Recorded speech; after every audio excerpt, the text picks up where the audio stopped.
Hey guys, it's LSuperSonicQ, and today I want to talk about a topic that I'm sure all of us have experienced at one point or another in our video game career, and that's playground video game rumors.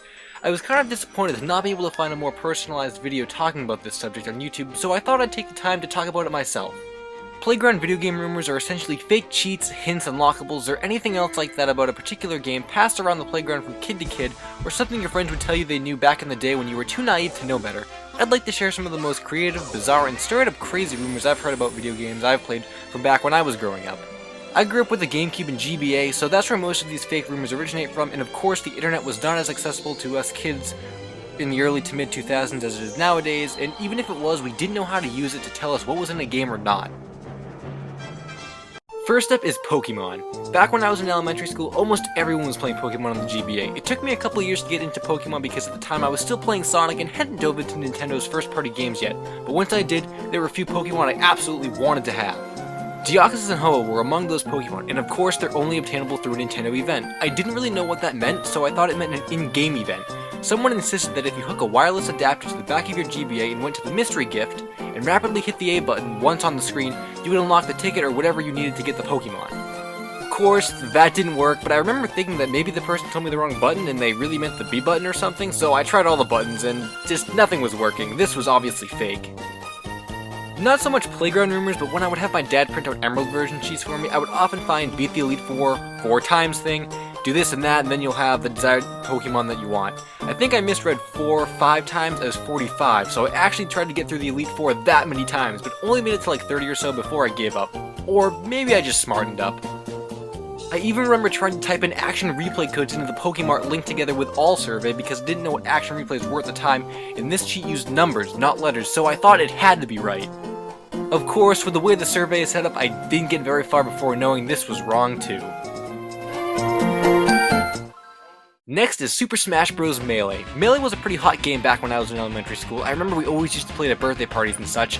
However, I absolutely sucked back then, so it's a wonder I kept playing it by myself and getting better. But even more insane than fake Pokemon rumors were Melee cheats. Of course, there was the infinite Sonic and Tails and Melee thing. I came home from school and immediately tried to do that cheat once. A couple of my friends told me about it, but failed miserably and accepted the fact that my skills were not good enough to get them, so I pretty much gave up on that endeavor quickly and didn't waste too much more time trying to get them. Then there were the more obscure rumors, like ways to unlock starter Pokemon from different regions. I can't remember the specific ways to unlock them, but presumably it was a beat very hard type of thing. However, after unlocking these starter Pokemon, they could actually level up and evolve with how many battles you fought with them. So you could have Mudkip, for example, and after so many battles it would evolve into a Swampert. Despite being fake, this is actually a pretty cool concept. I wish I could recall more specifics, but I'm fairly certain there were more fake characters and even some fake trophies as well. Maybe one of the strangest rumors I've ever heard is in Super Mario Sunshine, where if you swim out farther than the stranded Pianta, there will be an old Noki standing on a platform. If you talk to him, he'll reset your file and throw you back into jail. I remember trying this out of curiosity and actually being frightened that I'd lose my file. However, when going all the way out into the ocean, instead of being greeted by a Noki, I was greeted by the boundary of Isle Delfino. I also remember one of my friends telling me that one Halloween he went trick-or-treating where he found a copy of Ocarina of Time for the N64 laying on someone's lawn. Even without the fact that this isn't Majora's Mask, it still sounds like the setup for a creepypasta, however it's not. As if finding an Ocarina of Time cartridge on someone's lawn during Halloween isn't strange enough, he told me that throughout your whole adventure this was a special version where you could have a pet follow you around. Well, I guess if this is what he considered a pet following you around, then I guess my GameCube version does the same thing. Except not really.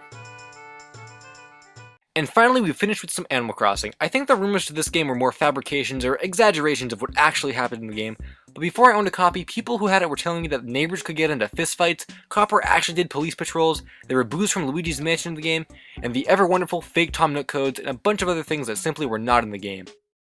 For the record guys, in elementary school I was always a step behind with most games. Luigi's Mansion would be the it game, I'd buy it.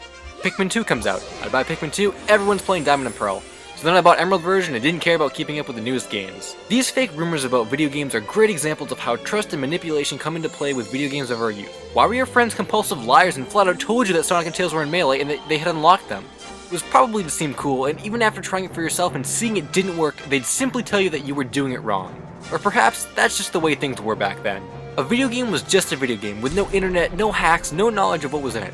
Back then, Nintendo Power Guides were today's equivalent of the internet, and doesn't that seem crazy? I hope you guys enjoyed the video, and feel free to comment your own playground video game rumors in the comments below. Who knows, maybe some of you guys have heard even stranger rumors than me.